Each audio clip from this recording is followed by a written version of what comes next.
all to welcome to Learnings in Lockdown! We're in season 6! and it's all about Jesus!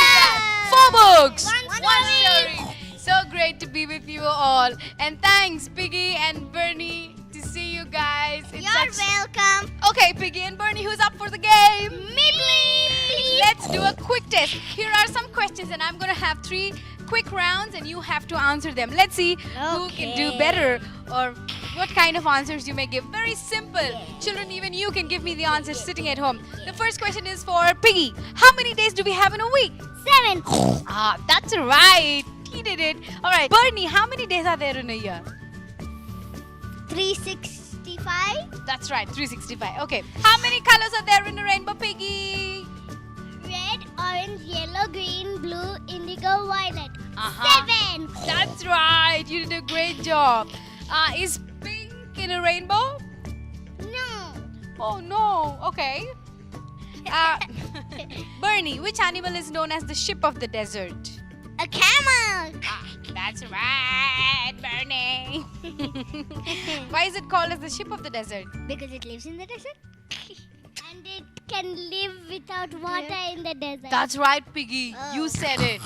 Because it can live without water. That's right. Because Oh, it yeah. can store up 2 a lot of humps. water. Anyways, the next question to Piggy. How many letters are there in the English alphabet? 26. Really? Don't you think there are 27? No. You're right, it's 26. All right, we're done with round 1. Good Yes. job, everybody. It's time for round 2. Are we ready? It's very simple. You just have to answer if it is true or false, all right? Now, the first one is for Bernie. Bernie, caterpillars turn into butterfly. True. That's right. Okay.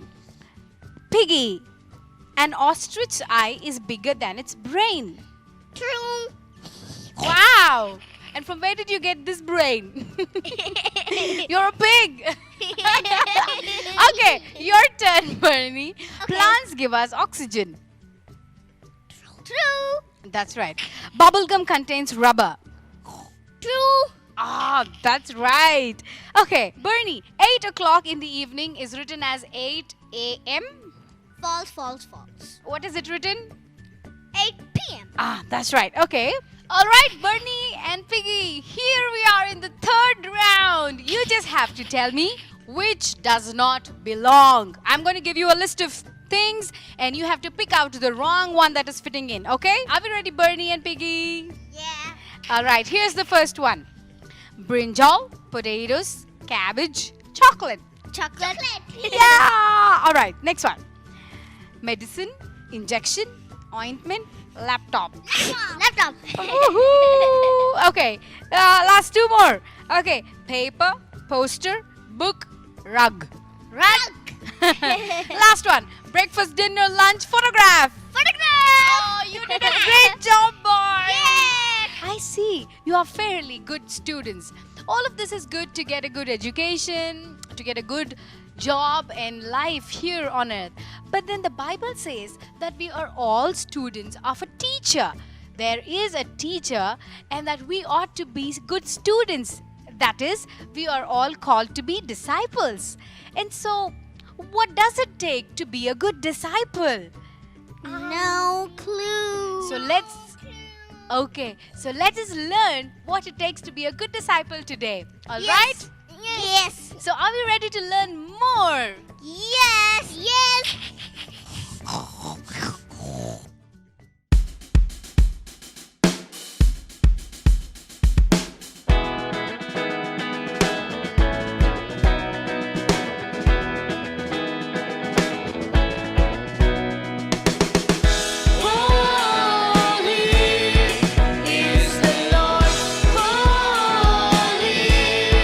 I should be holy.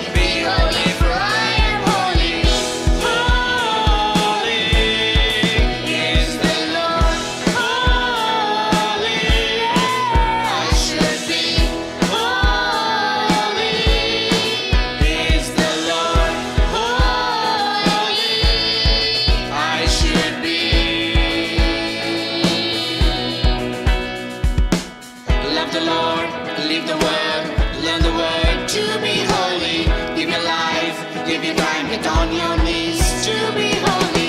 Love the Lord, live the word, learn the word to be holy. Give your life, give your time, get on your knees to be holy. Holy is the Lord. Holy I should be. Holy is the Lord. Holy I should be. No more lies, no more fights. Be the light that shines through the night. No bad words, no bad friends. Be the star that shines through the night. No more lies, no more fights. Be the light that shines through the night. No bad words, no bad friends. Be the stars that shine through the night.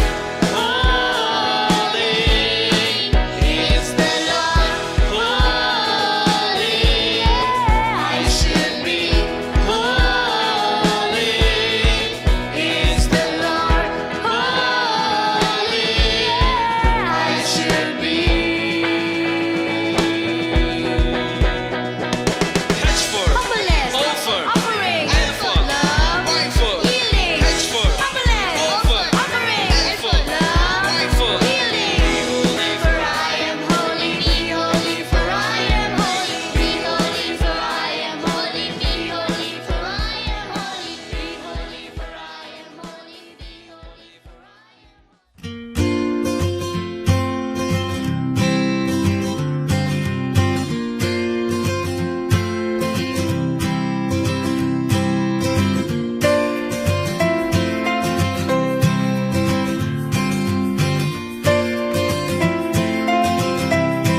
John chapter 15 verses 1 to 14. I am the true vine, and my Father is the husbandman. Every branch in me that beareth not fruit, he taketh away. And every branch that beareth fruit, he purgeth it, that it may bring forth more fruit. Now ye are clean through the words which I have spoken unto you. Abide in me, and I in you, as the branch cannot bear fruit of itself, except ye abide in the vine, no more can ye except ye abide in me. I am the vine, ye are the branches. He that abideth in me, and I in him, the same bringeth forth much fruit. For without me ye can do nothing. If a man abide not in me, he is cast forth as a branch and is withered, and men gather them and cast them into the fire, and they are burnt. If ye abide in me, and my words abide in you, ye shall ask what ye will, and it shall be done unto you.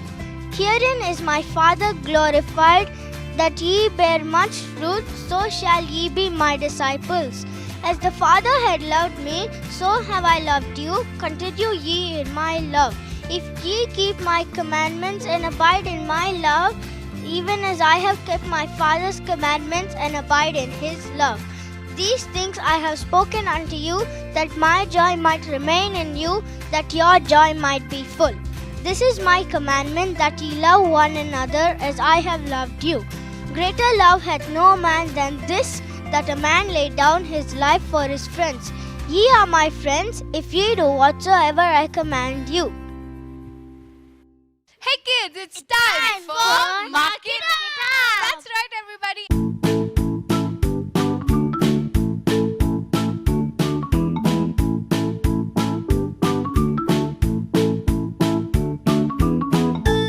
We are all ready with our Bibles. Are you ready with your Bible? Yes. So let's open up our text for today from the Gospel of Luke. Don't Come on. forget my Bible. Oh, we forgot that. All right. Can we say that? My Bible. Okay. At the count of 3, 2, and 1. Everybody. My Bible, my treasure. One more time. My Bible, my treasure. And this is the precious word of God. So let us open up our Bibles to today's text. And we will open it up to Gospel of Luke, chapter 9. That's right, everybody. Luke chapter 9 and verses 23, 24, 25. We will all read it together, friends. Shall we start? Here we go. Then he said to them all, who's speaking? Jesus. If anyone desires to come after me, let him deny himself and take up his cross daily and follow me. For whoever desires to save his life will lose it, but whoever loses his life for my sake will save it. For what profit is it to a man if he gains the whole world and is himself destroyed or lost? And now let us understand this wonderful word of God and mark up the text. With blue. It's all about God. We're all going to mark up the entire text with our color blue. Oh, Seth is already doing that. Okay, I think he's going to be the first one. Come on, everybody, let's do it. Yeah. If anyone desires to come. You truly, these. That's it. We are done. Are we done, kids? This is a wonderful passage, and Jesus is We're done. telling something to his students, right? Yep. And I don't know what's in store for us for today's lesson. While Seth is still trying to do his artwork in the Bible. Oh, it just looks amazing. Oh, I wish you could see his Bible. Good job, Seth. Come on, pat your siblings. Good job, Nathan. You did a good job. You did a good job. And our Bibles look so colorful and beautiful. And now let us take the word into our hearts. Are we ready, everybody? Yeah. And today's color code is? Blue. That's right. Just It's just one blue color. and blue. Good job.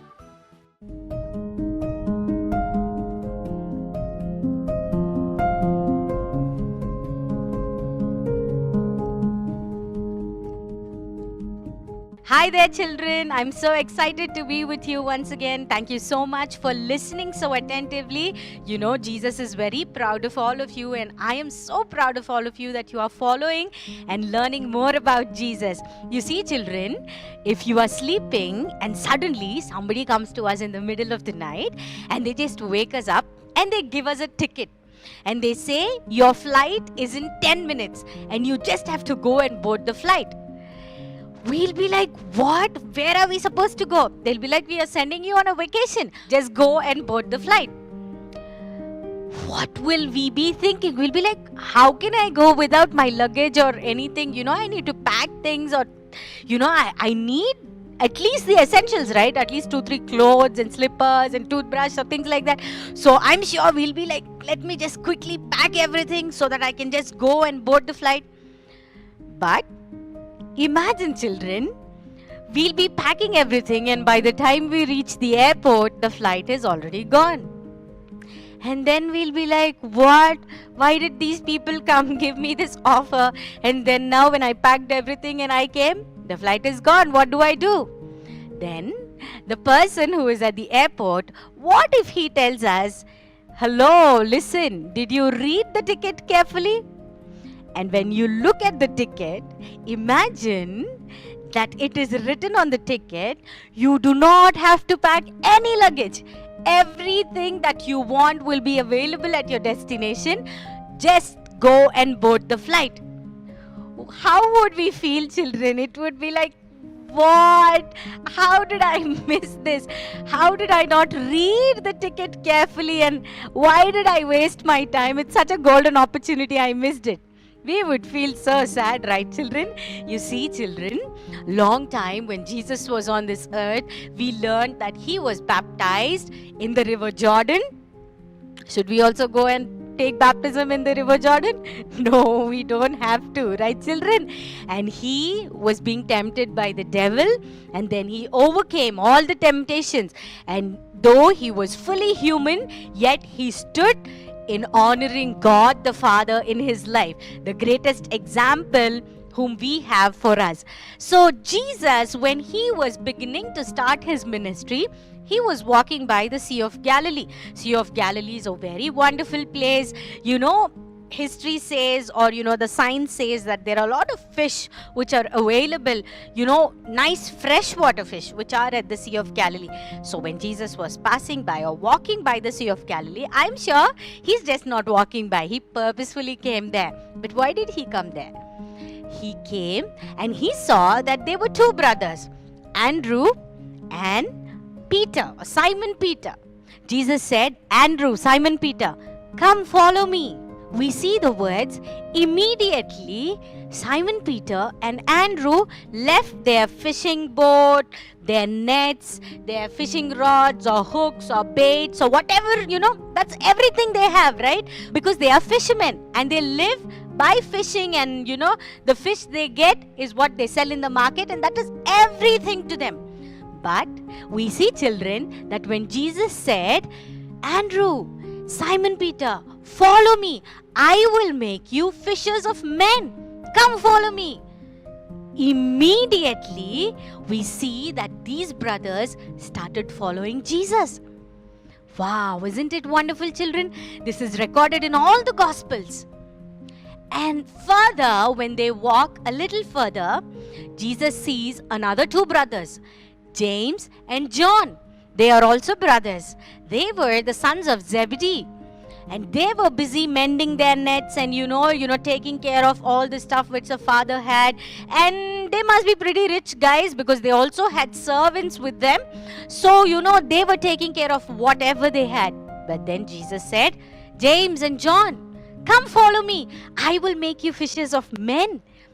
Immediately, we see the word, immediately they dropped everything and they started following Jesus.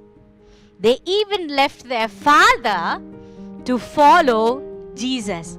Why do we think that Jesus called these people? Were there somebody so great from, Guinness Book of World Records, or somebody who are winners of America's Got Talent or something like that? There's nothing which is recorded like that. The Bible says that they were just regular fishermen and they knew nothing. But I'm sure Jesus saw their hearts. And when he said, come follow me, I will make you fishers of men, immediately they left everything, they dropped everything and started following Jesus. Why? Because they were able to see that there was something special about this man, that I think, or they were still not sure, but they had a feeling in their heart that maybe this is the Messiah, maybe this is the Son of God, or their hearts were so welcoming to the invitation which Jesus was giving to them. So children, our walk with Jesus does not stop when we say, Jesus, please come into my heart and be my Savior. That's it. No, it starts from there. You see, children, salvation is a free gift. We keep listening to this, right? But following Jesus is very, very costly. What does that mean? Those are two not matching words which I am telling, right? It's free, but still it is costly. What does that mean? Imagine, children, I want to go trekking on Mount Everest, but I do not have the gear to go on Mount Everest. I do not have the proper clothing. I do not have the proper trekking shoes. I do not have anything, and I cannot afford to buy all these things. So there is one rich man who comes along my way and he says, listen up, you want to go trekking on Mount Everest, right? You want to, place your flag there or something like that? Okay, you go ahead. I will provide you with everything that you need. You can go. But children, just because I wear all that gear and the trekking shoes and all that stuff, can I just go on the Mount Everest? No, right? I need months of intense training. I need so much of sacrifice, living without, much oxygen, because when you go higher and higher, the oxygen levels will be very low. And then, so much of pain and effort and training and climbing and doing so much of stuff to build up my immunity and my stamina and my strength. It will even cost my life, because we've seen that so many people, they just died halfway through. So, it is free because somebody is offering me all the gear. Yet it is costly because who has to train? I have to train, and I am the one who is going to climb the mountain, and it will cost my life. Do we understand that, children? That is exactly what following Jesus means. Salvation is a free gift. Jesus said, if you confess your sins, He is faithful and just, and then I will come into your heart. I will forgive your sins. But then, there starts our journey. that is when we start walking with Jesus. So the very first and a very important point that every disciple of Jesus needs to remember is that we have to leave everything in order to follow Jesus. Are only Peter, James and John and Andrew only are their disciples, or are those 12 people disciples? No, children. The Bible says that Jesus has called you and me and everybody to be his disciples. So, the same thing which those first disciples did implies to us too.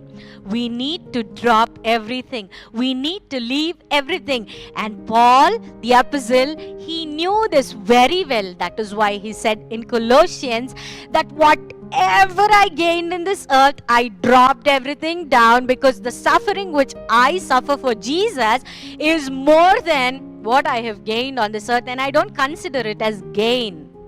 That is what Apostle Paul said, children. He was a true disciple of Jesus, isn't it? Can we also say that, children? Or are we being friends with the world and saying that we are following Jesus? Because in the book of James, it says that if you are friends with the world, don't think that you're friends with God. You're not friends with God. If you're friends with the world, you are an enemy to God. That is really scary, right? We don't want to be enemies, isn't it, children? The Bible says that if we have friendship with the world, we are enemies to God. The first thing is that we have to leave everything. Unless we leave everything, we empty ourselves, we cannot start following Jesus. Why should we leave everything? Because what we leave is nothing compared to what we gain. That is fellowship with our Savior for eternity. But we are so busy, right? We are so busy collecting so many things on this earth. When I am 5 years old, I'm collecting something. When I grow up to be a teenager, I'm collecting something else. When I become a young person, I'm collecting something else. Then after I get married, and then I keep collecting something else. Then after that, I keep collecting and collecting and collecting. When am I going to be a disciple of Jesus? The Bible says that unless you drop everything which you possess on this earth, you cannot be called the disciple of Jesus. That is, it's not that we have to leave our house, leave everything, leave the school, leave the tuition, don't do anything, just go away to some place. That doesn't mean that, children. It means that following Jesus should be our primary and our first priority in our lives. That should be the priority in our lives. And then Jesus also says that you need to hate everyone. If you have to be my disciple, you need to hate everyone. But it is the same Jesus, right, who told that you have to love everyone, love your neighbor as yourself, and love everyone. Then what does that mean when he says hate everyone? You see, children, it means that when we have a true relationship with Jesus, only that relationship with him matters to us. Not the relationship that we have with our mother or father or sister or brother or the friends we have all over the place. All that is not real. But then, serving whoever is around us and loving them is bringing glory to Jesus. Do we understand that? So we need to love them, but not more than Jesus, who is our Savior. That is called hating everyone. Hating everyone doesn't literally mean hating people. It means that you love Jesus so much that because of Jesus, you are loving everybody around you. If there is no Jesus, these relationships don't matter to you. That is what it means. Our primary priority should be Jesus and loving Jesus, because he needs to be the center of our life. That is what it means. And Jesus also tells that if you have to be my disciple, you need to carry the cross. What does that mean, cross? Should we go get a wooden, that cross and bear it on ourselves and start walking? That doesn't mean that, children. Carrying the cross. What is the cross in our lives? Because you are little children, you have different cross in your life, isn't it? Suppose you have to decide between going to the church and going to the tuition. That's a cross in your life. What will you choose? If you choose to go to the church, you need to balance your studies, maybe wake up early, maybe wake up at 5 o'clock, at 4:30, and balance and read and study and then go to your school. But if you choose your studies or your education more than Jesus, it means that we are failing to be his disciple. Do we understand that? But because it is our responsibility to study, we need to invest our time on study. But it is a sacrifice that we are doing because we love to spend time with God, because we have to do our works, we have to have our quiet time, we have to attend everything, we have to love God, and we have to serve God. That should be our primary calling in our life. But then we should sacrifice our own sleep maybe. We should sacrifice our sleep maybe. But it's okay. That's the cross that you have in your life. You should be able to balance it. When Jesus is the priority in your life and my life, we will be able to do that. And Jesus also says that you need to deny yourself. What does that mean? It means that you need to hate yourself. Or, in other words, we can say that, now schools are starting and then you will buy your new books, new bags, new stationery and everything which is new. How can you deny yourself? For example, maybe you have your old pencil box or your old school bag. You can share it with somebody. Is that called denying yourself? No, right? You're keeping the best to yourself and then you're giving away the old ones. That's not called denying yourself. But if you're a true disciple of Jesus, you will use the old ones and give the new ones to somebody whom you see on the road. We see so many people, right, children? You don't have to go to a special orphanage, take a bike and then travel all the way and distribute something. No, we don't have to do that. We see so many people in our lane, in the streets, in our colony. There are so many people. If we have the eyes to see, we will definitely find them. When you find such children, you have good shoes. Give those good shoes away and you use the old ones. Maybe Jesus will provide for you. Even if he doesn't, use the old ones. That is called denying yourself. That is how we can train ourselves to, be a true disciple of Jesus, children. You see, children, there was a young man and he, in the US, okay? This is not a story which I am telling you. In the US, there was a young man and he joined the military. Then one day he came to the pastor and he told the pastor that, "Pastor, please pray for me. There is a call for the war and I have to go. So please pray for me." Then the pastor said, "Wow, it is such a great responsibility for you. Wow, I will surely pray about it." But then the young man said, "No, pastor, pray that I should not go to the war." The pastor was like, "What? Then why did you become a soldier? Why did you enroll yourself into the war?" Then that young man said, "No, I don't want to go to the war because I didn't enroll myself into the military to become a soldier to fight in the war. I just enrolled myself into the military because of all the benefits which the military has and all the food they offer to me, all the ration and the canteen and all the different kinds of benefits they give me. That is why I enrolled myself in the military.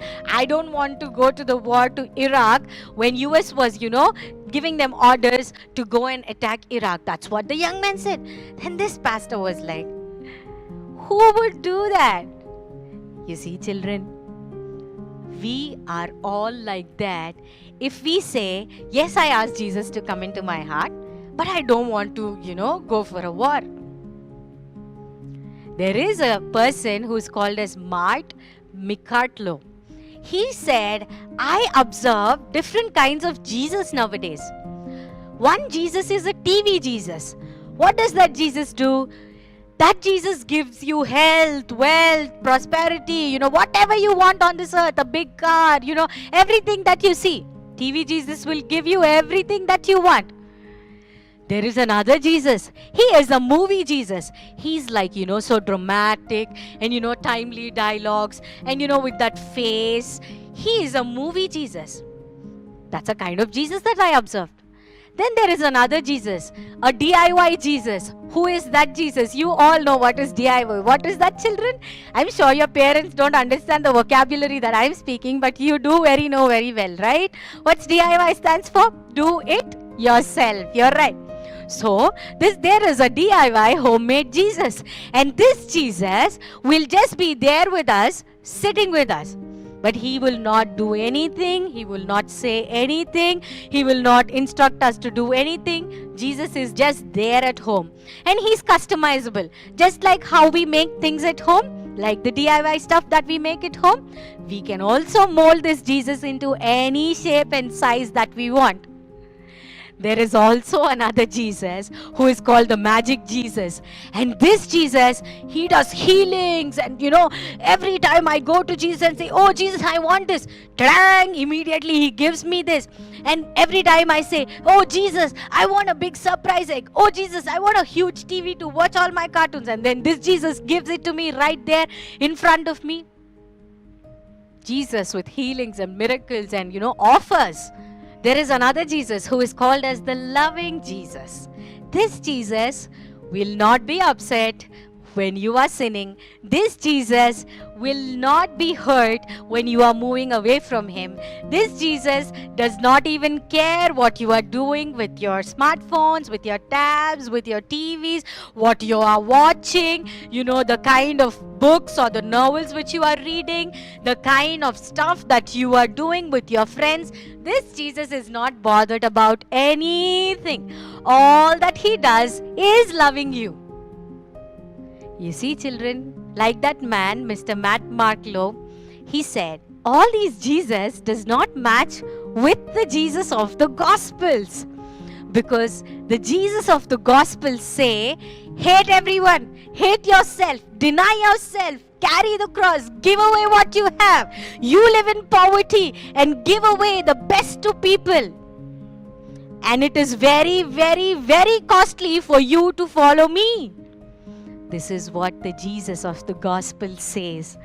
And because Peter, James, John, and Andrew were able to identify this Jesus and what he is giving to them, which is not of this earth, but which is heavenly, they were able to obey his call and immediately drop everything and they started following him. So children, do we really want to be Jesus' disciples? It is a decision that we have to make. Or are we like that man who just enrolled himself into the military for benefits, but not to go for a war? Who would not want to go to the war and just take benefits? But children, we are in a warfare. We are fighting, not with somebody, not, taking our guns and with weapons and stuff like that. We are fighting with ourselves. We are fighting with our flesh. We are fighting with our mind and our thoughts and our sinful things. Right? We are in a warfare. And if you are a true disciple of Jesus, if I am a true disciple of Jesus, we will not be friends with the world. Because if we are friends with the world, we will be called enemies to God. Let's decide for ourselves, children. Like I told you, salvation is a free gift, but following Jesus is very, very costly. Are we willing to pay the price? Are we willing to say, like Paul, I don't count everything so precious to me, but I count the suffering which I have in Jesus very dear to me, because what I gain in him is valuable than what I lose on this earth. Let's take a decision today, children. All our friends might be wearing those Harry Potter t-shirts or, Star Wars and Avengers and all these different kinds of stuff. What is denying yourself? What is carrying the cross? Not endorsing such things. That is denying yourself. That is the stand you can take for yourself. Your friends might ask you, hey, why are you not doing that? Because that is not what I'm supposed to do. That is not my calling, because I love Jesus and Jesus wants me to live a separated life, and all these things do not belong to Jesus or to what he teaches. So I'm not going to endorse all these things. I'm not going to wear all these things. I'm not going to buy such stuff. Instead, I am going to choose to please Jesus because I am his true disciple. Let us be true disciples of Jesus, children. Let us fix our eyes on Jesus and continue to move forward. Let's pray. Dear Heavenly Father, thank you so much for being with us. Please help us to understand the words that we have learned. Help us to be your true disciples and help us to understand that there is a cost we have to pay to be your disciple. Please help us to understand, help the children to understand, and help me to understand, and help us to draw more closer to you. Please be with us. In Jesus' name we pray. Amen.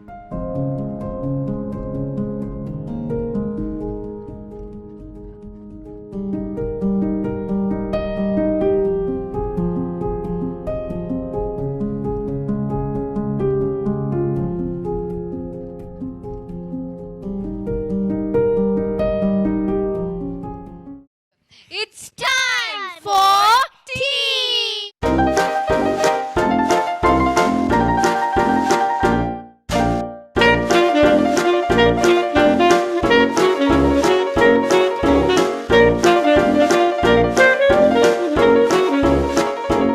Today we're going to write down the lesson number 8. So here we go. Let's write it. Let's record all that we are learning. Lesson 8. And today's title, which we just heard, Drop Everything. Can we all write that down? Drop. Drop everything? Yeah, that's the title. Okay. And the second T stands for, you got it, it's Text. Text. And today's text, we already read it, right, kids? It's Luke chapter 9 from verses 23 through 26. Luke chapter 9, 23 through 26. That's right. Kids, please look into the screen and write down. And the third T, it is our favorite. What is it? Stopping. Is it stoppings? Toppings. Okay, the first point in our toppings today, kids, write down. It says, leave everything. Leave, L-E-A-V-E, leave. You can sing like, say it, everything, E-V-R-Y-T-H-I.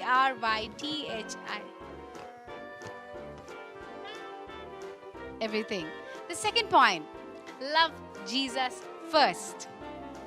Love, L-O-V-E, love Jesus first. And are we doing that? It's so difficult sometimes. We get too busy watching TV, playing our favorite game. But we just heard, right? Very good. The last point, deny yourself. Write down, everybody. D-E-N-Y. Deny yourself. Third point, Seth. Deny yourself. Deny yourself. Okay. All right. It's time for truth learned. That's right. The last T. Write down. Truth learned.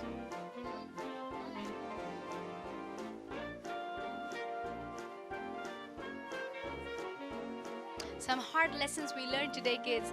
And let's pray that Jesus will help us. I'm just writing a simple prayer.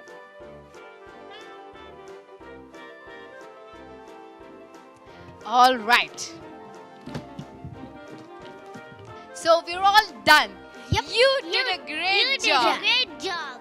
Bye. Bye-bye.